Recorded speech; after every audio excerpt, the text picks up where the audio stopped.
Welcome to 100 Days of Python, the Python Code Along Challenge. I'm Bill Mosley, and if you want to find the entire listing of the 100 Days of Python, you can find it at my website, www.bmosley.com/hdp. Let's get started. Okay, so this is day 45. We are picking up where we left off in day 44. If you remember, we have developed a couple of functions for saving and loading this more complex data structure, this one here, that is a nested dictionary that we're using in our employee database application. The last step here is to integrate the save data and the load data functions so that we're using them properly. Now, one thing that we want to do to facilitate this is we're going to import a library called OS. And this will allow us to see if that file exists. Okay, so the first thing I want to do before I start coding away here is I'm going to take these two functions and I want to bring them into my program so that they are part of what I'm doing here. And so I'm going to grab all of that code, copy it, and I'm actually going to paste that right up here above all of my other functions. I can get rid of this line here where I was testing the function, but now I've got load data and I have save data as part of that. So what we're going to do here is we're going to take this part where we create the data structure. I'm going to move that down a little bit because I want all my functions to be above that, because I'm going to use them right now. So the first thing I want to do is check and see when I run the program, after I define all of these functions, I want to see if that file exists. So if I say if os dot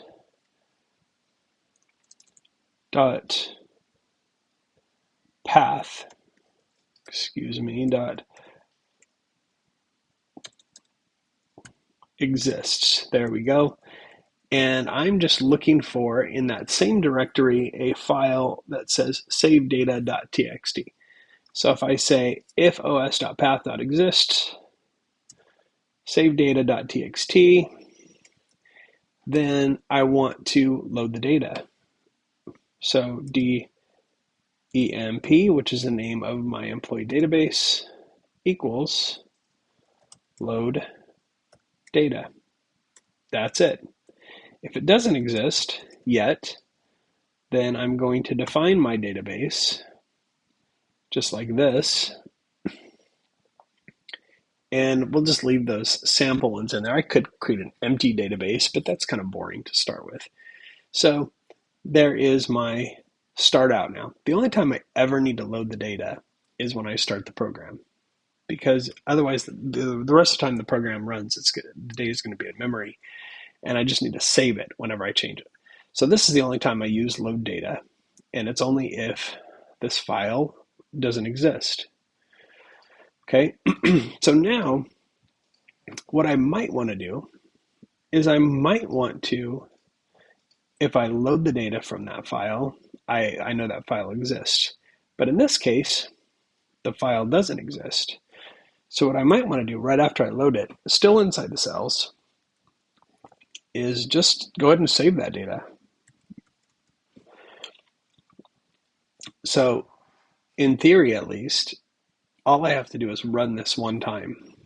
And the minute I run this, that data file will exist. So that's good. Now, where else do I need to save the data? Just a few more places. But one of them, well, basically the places where I need to save the data is anytime I change the data. So let's think about which functions change the data. Show menu, obviously not. Get ID does not. When I add an employee, do I want to save the data? Yes, for sure. So right above the return, I'm going to not use DEMP because that's not what exists inside this function. It is EMP data. So I'm going to save it there. And I'm going to, when I list employees, I don't need it. When I terminate an employee, I do. So I'm going to terminate an employee. And if they don't exist, I don't need to change the data. But if they do, right after I say they were terminated, I need to save the data. And I'm again using EMP data for that. People will be very, very sad if I give them all a raise and the next day it resets to their previous salary. So again, right before I return EMP data, let's go ahead and save it. EMP data. Now for the big test, because now I've saved all of my data every time I need to. It's a nice clean program. And so let's go ahead. I'm going to start out by deleting this file. Delete. We don't need to save delete. That's for chickens. All right, so let's go ahead and run this program and see how it goes. So you can see here, it triggered the data saved. And here is, I think I need to refresh. Let's see.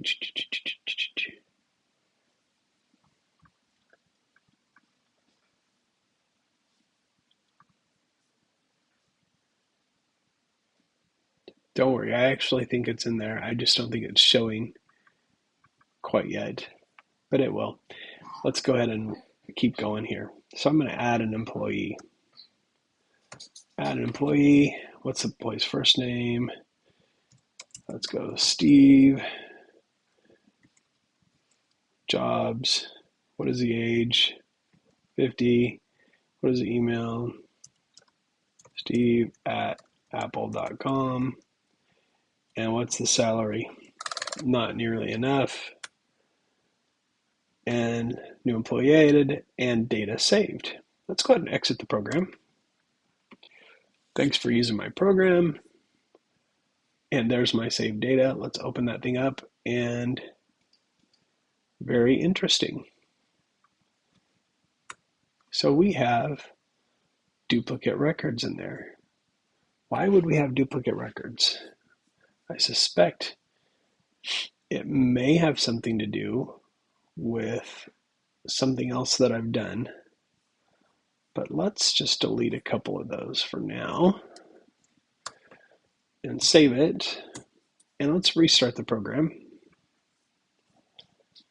And let's list the employees. Option 8. There's an employee. Let's terminate an employee. Let's terminate EMP2. So Dave Smith was terminated. Let's list the employees again. And let's exit the program. And let's see what save data has to say. Well, that is very interesting. It appears as though it's appending the data when we save it. So let's dive back in here and see what's going on. Oh, I think before when I was discussing this, I changed that to A and I forgot to change it to W. Append appends the data to the end of the file, whereas W writes over it. So we want it to write over it each time. And so let's leave it at W, and let's have a scratch do over here. So I'm going to run that file, and it looks like it's saved. It created the file.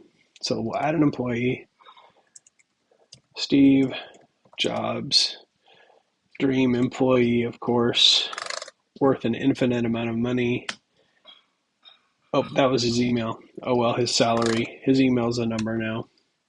Data saved. We will list the employees now and see what's there. And It doesn't show Steve Jobs' bad email address, but it would be nice if we could edit the employees.